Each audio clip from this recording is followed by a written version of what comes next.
मेरी तरफ से तमाम सुनने और देखने वालों को मसीह की मोहब्बत में सलाम। और हम खुदावंद अपने खुदा का शुक्र करते हैं, इस खुदावंद ने हमें ये मौका अता किया। और मैं शुक्रगुजार हूँ खुदावंद के खादम का, जनाब पास्टर कामरान साहब का और इनकी सारी टीम का और जोशुआ टीवी का, कि इन्होंने मुझे अपने सेंटर में मदऊ किया कि मैं खुदावंद के कलाम की बातों को, खुदावंद के कलाम की सच्चाइयों को आप तक पहुंचाने वाला बनूं। और खुदावंद का शुक्र करते हैं कि हम खुदावंद के कलाम की उन सच्चाइयों को आज सुन सकते हैं। और खुदावंद के कलाम को सुनने से पहले हम अपने आप को मुकम्मल तौर पर खुदावंद के ताबे करेंगे और खुदावंद की हुजूरी में दुआ करेंगे। नहायत रहीम बुजुर्ग प्यारे यीशु, दो जहान के खालिक और मालिक, मेरे प्यार करने वाले यीशु, बड़ी हिकमत, बड़ी दनाई और बड़ी समझदारी दीजिएगा। ऐ रूह पाक, आप जो हमारे अच्छे उस्ताद हैं, जो कुछ आज हम मसीह सूजी आपके कलाम में से सीखें, सुने, इस पर अमल करने का बड़ा भारी फजल अता कीजिएगा। मैं आपका शुक्र, आपकी तारीफ करता हूँ। ये दुआ मांग तो तेरे प्यारे बेटे अपने पैर को सिमसी कसरत से, आमीन। आज हम खुदावंद के जिंदा कलाम में से अपनी रहनुमाई के लिए हवाला देखेंगे। यशवा की किताब और उसका 24वां बाब 14वीं आयत से लेकर 16वीं आयत तक खुदावंद के जिंदा इस कलाम को सुनने वाले हैं, पढ़ने वाले हैं। खुदावंद के कलाम में लिखे कि घास सूख जाती है, फूल कमल आ जाता है, लेकिन खुदावंद का कलाम अब तक कायम है। खुदावंद का कलाम शहद से ज्यादा मीठा और सोने से ज्यादा कीमती है। खुदावंद का कलाम दो धारी तलवार की मानिद है। अगर आज हम अपने घरानों पर, अपने इर्द गिर्द के माहौल पर गौर करें तो खानदानों में अबतरी है, नफसा नफसी है, खानदानों में बर्बादी है। और आज जो बात, जो इन्वान है हमारा, वो है बाबरकत घराने। आज हम खुदा के कलाम में से देखेंगे किस तरह हम बाबरकत हो सकते हैं, हमारे घराने किस तरह बाबरकत हो सकते हैं, हम कैसे बरकत का सबब बन सकते हैं। खुदावंद का बंदा यशवा कहता है कि अब रही मेरी और मेरे घराने की बात।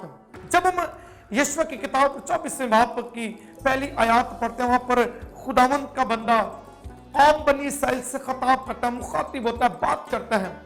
और जब हम इन आयात पर गौर करते हैं तो लिखे कि बस अब तुम खुदावंद का खौफ रखो और नेक नीति और सदाकत से इसकी प्रशिश करो। खुदावंद का बंदा, खुदावंद का नबी यशवा नबी, उन्हें ये बात कहता है कि नेक नियति से खुदावंद की प्रशिश करो। जो तुम्हें अच्छा लगता है, जो तुम्हें भला लगता है, वो करो। अब रही मेरी और मेरे घराने की बात। जो खुदावंद का बंदा कहता है कि अब रही मेरी और मेरे घराने की बात, खानदान की बात हो रही है। खुदावंद का बंदा अपने घराने की फिक्र करता है, कहते हैं कि हम तो खुदा ही की प्रशिश करेंगे। तुम्हें जो मालूम होता है, तुम्हें जो अच्छा लगता है, तुम उसकी प्रशिश करो, तुम उसकी इबादत करो, तुम्हें जिस देवता को पूजना है उससे सजदा करो, लेकिन मैं और मेरा घराना खुदावंद की प्रशिश करेंगे। जब हम खुदा की प्रशिश करते हैं, खुदा की इबादत करते हैं, खुदावंद की हुजूरी हमारे घरानों में होती है, खुदावंद के फजल से हमारे घराने बाबरकत होते हैं। जब हम खुदावंद के बंदा इब्राहिम पर गौर करते हैं, खुदावंद ने अपने बंदा इब्राहिम से कहा कि जिस मुल्क में मैं तुझे जाने का हुक्म देता हूं, तू जा, अपने रिश्तेदारों को, नातेदारों को, अजीजों को छोड़। उसने खुदावंद की इस बात को कबूल किया, खुदावंद की इस बात को माना। लेकिन जब उसने खुदावंद की इस बात को कबूल किया, जब खुदावंद के हुक्म को माना, तो उसने अपने आप, अपनी बीवी और अपने भतीजे लूत को लिया। हम इस बात से वाकिफ है कि बुजुर्ग इब्राहिम के पास औलाद नहीं, लेकिन उसने अपने भतीजे लूत को अपने साथ लिया। ये बात कि आज जो बात हम खुदावंद के कलाम में से सीख रहे हैं कि हमने बाबरकत घराना बनना है। अगर खुदा का बंदा यशवा ये बात कहता है कि अब रही मेरी और मेरे घराने की बात, उससे फिक्र है अपने घराने की, क्या हम खुदा की प्रशिश करेंगे, हम उस खुदा को सजदा करेंगे, हम उसकी इबादत करेंगे, हम उसकी बंदगी करेंगे। तो जब खुदा का बंदा बुजुर्ग इब्राहिम अपने भतीजे को घर से लेकर निकलता, अपने साथ जाता है, तो आज हमें भी अपनी खिदमत का आगाज अपने घरानों से करना है। जब हम खुदा के साथ चलते हैं, خدا کی حضوری میں جھکتے ہیں خدا ہمارے گھرانوں کو بابرکت بناتا ہے۔ اسی طرح ہم جب دوسرا سیموئیل اس کا 7واں باب اور اس کی 25ویں آیت کو پڑھتے ہیں تو وہاں پر خداوند کے کلام میں یوں مرقوم ہے، اور اب تو اے خداوند خدا اس بات کو جو تو نے اپنے بندہ اور اس کے گھرانے کے حق میں فرمائی ہے سدا کے لیے قائم کر دے، اور جیسا تو نے فرمایا ہے ویسا ہی کر، اور سدا یہ کہہ کر تیرے نام کی بڑائی کی جائے کہ رب الفاظ اسرائیل کا خدا ہے، اور تیرے بندہ داؤد کا گھرانہ تیرے حضور قائم کیا جائے، کیونکہ تو نے اے رب الفاظ اسرائیل کے خدا اپنے بندہ پر ظاہر کیا اور فرمایا کہ میں تیرا گھرانہ بنائے رکھوں گا، اور اس لیے تیرے بندہ کے دل میں یہ آیا کہ تیرے آگے یہ مناجات کرے۔ اور اے مالک خداوند تو خدا ہے اور تیری باتیں سچی ہیں، اور تو نے اپنے بندہ سے اس نیکی کا وعدہ کیا ہے، سو اب اپنے بندہ کے گھرانے کو برکت دینا منظور کر۔ خداوند کا بندہ کہتا ہے کہ خداوند اپنے بندہ کے گھرانے کو برکت دے۔ جب ہم خدا کے حضور جھکتے ہیں، گھٹنے ٹیکتے ہیں، اپنے گھرانے کے لیے، اپنی آل اولاد کے لیے خداوند سے فریاد کرتے ہیں کہ خداوند ہمیں برکت دے، اور جب ہمارے اندر برکت آتی ہے ہم بابرکت ہو جاتے ہیں، تو یاد رکھیے گا کہ وہ برکت ٹرانسفر ہوتی ہے۔ کلام مقدس میں لکھا ہے کہ اگر تم گناہ کرو، بدی کرو، تو اس کی سزا چوتھی پشت تک ملے گی، لیکن اگر ہم اچھا کام کرتے ہیں، برکت ہے ہمارے اندر، تو پھر برکت بھی ٹرانسفر ہوتی ہے، وہ بھی چوتھی پشتوں تک برکت ٹرانسفر ہوتی ہے۔ جہاں پر یہ بات خدا کا بندہ کہتا ہے کہ اپنے بندہ کے گھرانے کو برکت دینا منظور کر تاکہ وہ سدا تیرے روبرو پائیدار رہے، کہ تو ہی نے اے مالک خداوند یہ کہا ہے، اور تیری ہی برکت سے تیرے بندہ کا گھرانہ سدا مبارک رہے۔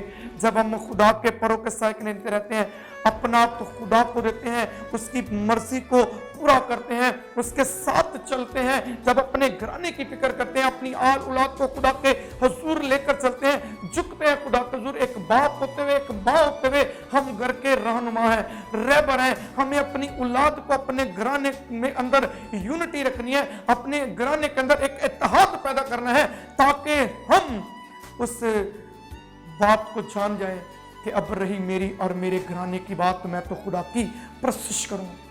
میرے آج جو بات میں اور آپ خدا کے کلام میں سے سیکھ رہے ہیں کہ ہم بابرکت گھرانہ ہو جائیں۔ اگر ہم ایوب کی کتاب اور اس کا پہلا باب پر اس کی 5ویں آیت کو پڑھیں، جب خداوند کا بندہ اس کے بیٹے اور بیٹیاں، اس کے بیٹے ضیافت تیار کرتے اور اپنی بہنوں کو بلاتے، اور وہ ایک جگہ جمع ہوتے، یکجا ہوتے، ضیافت کرتے، تو جب وہ ضیافت کرتے تو خداوند کا بندہ لکھا ہے، اور جب ان کی ضیافت کے دن پورے ہو جاتے تو ایوب انہیں بلا کر پاک کرتا، اور صبح کو سویرے اٹھ کر ان کو سبوں کے شمار کے مطابق سو اپنی قربانیاں چڑھاتا تھا، کیونکہ ایوب کہتا تھا کہ شاید میرے بیٹوں نے کچھ خطا کی ہو اور اپنے دل میں خدا کی تکبیر کی ہو۔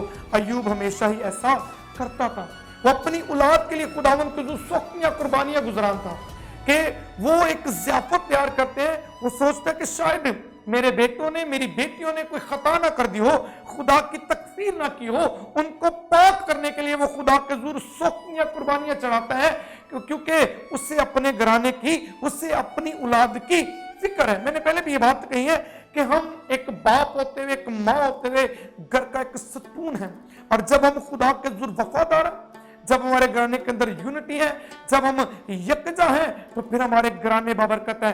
جب ہم اپنی اولاد کو خدا کے کلام کی باتیں بتاتے، پرستش کرتے ہیں، اگر ہماری اولاد کے اندر خدا کا کلام ہے، خدا کی باتیں ہیں، یہ کلام کی سچائیاں ہیں، تو ہماری اولاد کبھی بھی بیر یا روی کا شکار نہیں ہو سکتی۔ لیکن اگر وہ کلام سے واقف نہیں ہے، ہمارے گھرانے بابرکت نہیں ہے، دعائیہ زندگی نہیں ہے، کلام نہیں ہے، پرستش نہیں ہے، تو پھر ہماری اولاد اس راستے پر چلتی ہے جس میں موت ہے، وہ ناہموار جوئے میں جت جاتی ہے۔ آج ہمیں اپنی اولاد کی فکر ہونی چاہیے، اپنے گھرانے کی فکر ہونی چاہیے۔ جب ہم ایک ستون ہیں تو پھر ہم نے اپنے گھرانے کو یکجا رکھنا ہے۔ اگر ہم بڑے ہیں، گھر کے رہنما ہیں، لیڈر ہیں، تو ہمیں اس سے گھر میں یونٹی، اتحاد پیدا کرنا ہے، تاکہ ہم بابرکت ہو جائیں، اپنے پڑوسی کے لیے، اپنے علاقے کے لیے ہم برکت کا سبب بنے۔ اس وقت ہم برکت کا سبب ہو سکتے ہیں جب ہم خدا کے ساتھ وفادار ہیں، جب ہم خدا کے حضور جھکنے والے ہیں۔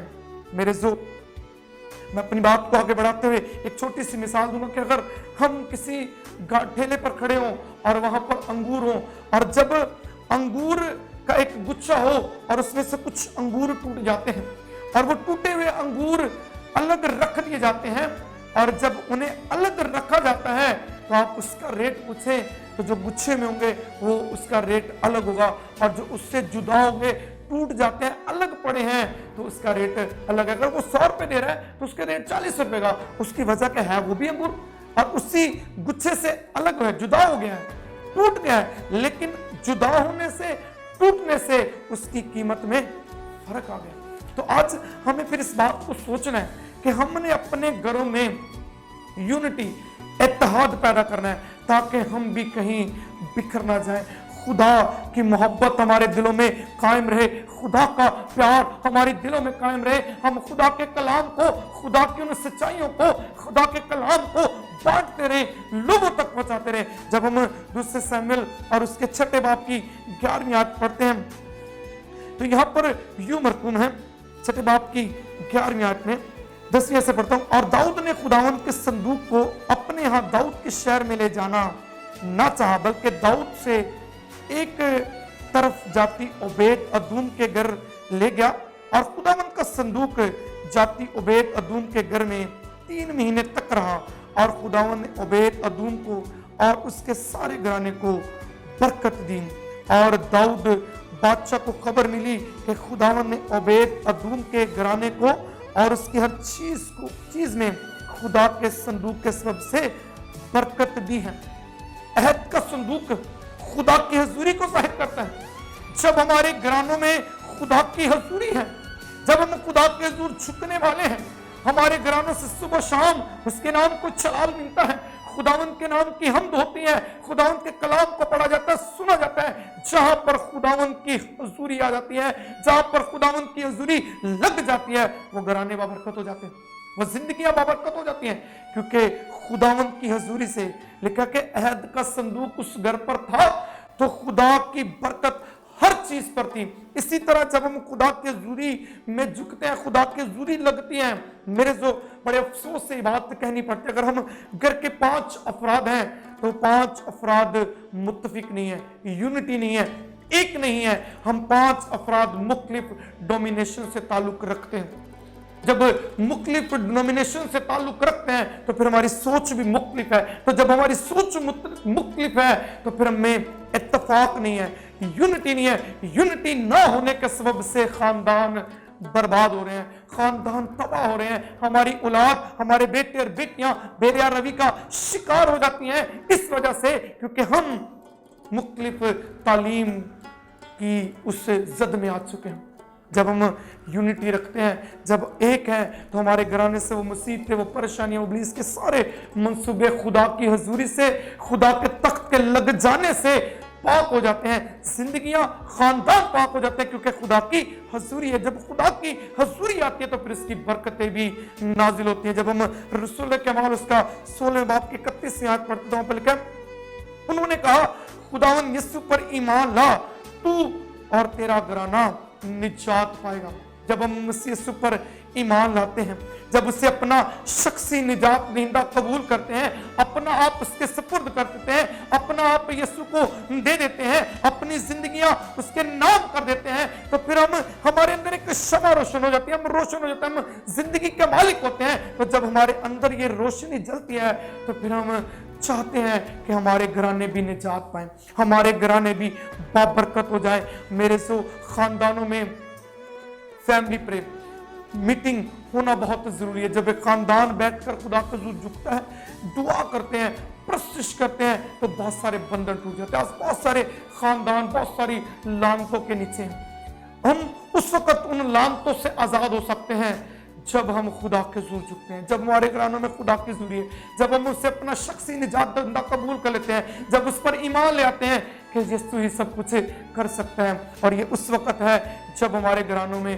खुदा की हुजूरी है, खुदा के रूह की मामूरी है। और जब हम खुदावन के कलाम को पढ़ते हैं, और खुदावन का बंदा पौलुस रसूल फरमाता है पहला तीमुथियुस में उसका तीसरा बाब और उसकी 4वीं आयत में लिखा है, जो अपने घर का बखूबी बंदोबस्त करे मेरे जो घर में बहुत सारे अफराद हैं, 8 हैं, 10 अफराद हैं, एक शख्स जिसको खुदा ने अपनी खिदमत के लिए चुना है, जिसको जिसने खुदा को अपना शख्सी निजात दीदा कबूल कर लिया है, उससे पहले अपने खानदान की फिक्र होना चाहिए कि मेरी औलाद, मेरा घराना बच जाए, वो कहीं बेरिया रवि का शिकार ना हो जाए। हमारे नौजवान बेटे और बेटियां जॉब पर जाते हैं, बाहर जाते हैं, उनके अंदर खुदा के कलाम की तालीम हो, ये खुदा के कलाम की सच्चाइयां हो, ताकि उनके अंदर कोई और तालीम ना बसने पाए। ये उस वक्त होगा जब हम अपने बेटे और बेटियों को खुदा के कलाम की बातें बताते हैं, खुदा उनके कलाम की सच्चाइयों को बताते हैं और एक घर की जिम्मेदारी को संभालते हैं। हम खादम हैं, हम डिकन हैं, हम एल्डर हैं, खुदा ने हमें बोझ दिया है,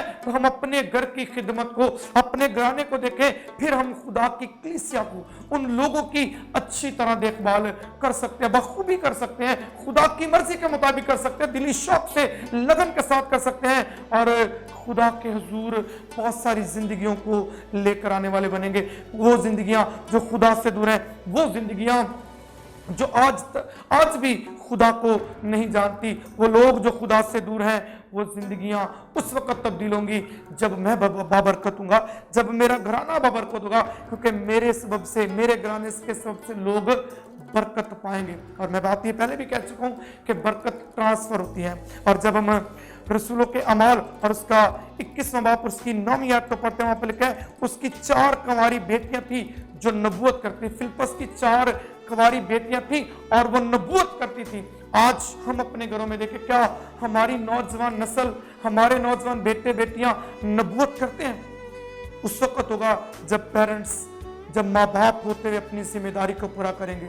और खुदावंद का बंदा जिस तरह कहता है कि अब रही मेरी और मेरे घराने की बात, हमें अपने घराने की फिक्र नहीं, हम भी कहें कि मेरी और मेरे घराने की बात है, मैं खुदा की परस्तिश करूंगा, मैं खुदा के हुजूर झुकूंगा, मैं खुदा की बंदगी करूंगा। आज जरूरत इस बात की है कि हम अपने आप को, अपनी जिंदगियों को, अपने घरानों को चेक करें। जो बात पहले हमने पढ़ी कि क्या हम बाबरकत हैं, क्या हमारे घराने बाबरकत हैं? अगर नहीं तो मेरे साथ जो कुछ खुदावंद के कलाम में से सुना है, अपनी जिंदगी पर गौर करें, परखें अपने आप को, जांचें अपने घराने को। तो फिर जब जांचेंगे, परखेंगे, तो फिर अपने अंदर एक ख्वाहिश पैदा करें कि मेरा घराना बाबरकत हो जाए, मेरा घराना बच जाए, मेरी जिंदगी बच जाए और खुदा का जलाल मेरे घराने से ज़ाहिर हो। सो आज के कलाम के सिलसिले से सबको खुदा बहुत सारी बात